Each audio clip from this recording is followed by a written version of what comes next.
I'm here on my way to London's Paddington station in order to ride GWR's Night Riviera sleeper train to Penzance in Cornwall.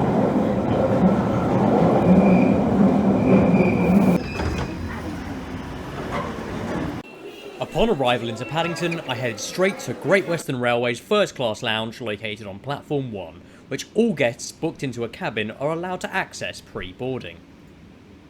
There are many complimentary food and drink options available, as well as lots of seating, and a business zone with desks and plug sockets.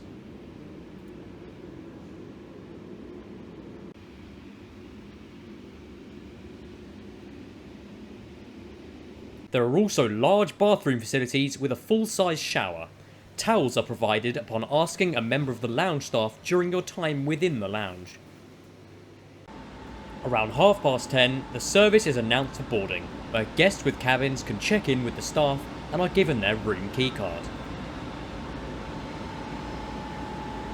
Here is an overview of the room. I stayed in a solo room, although these can be converted by staff into double rooms by folding down a second bed if a double cabin is booked. The room has a wardrobe, storage facility, complimentary water and towels, a sink basin and a fold-down table. There are also full plug sockets, heating and lighting controls by the bed.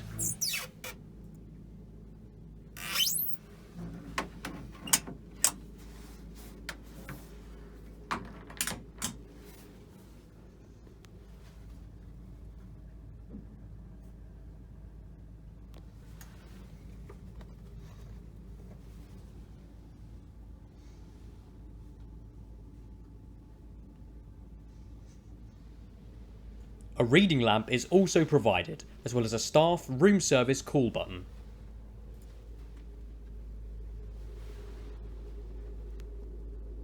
I now headed down to the Onboard lounge, which has a large range of different seating types and arrangements, including a sofa.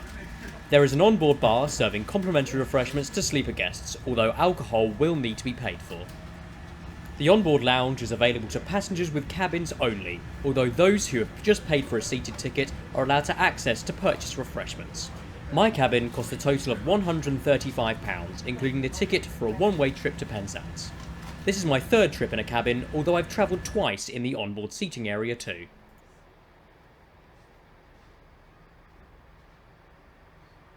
There is a large accessible cabin and bathroom in the carriage closest to the onboard lounge, although smaller toilets are available with 2 in every coach.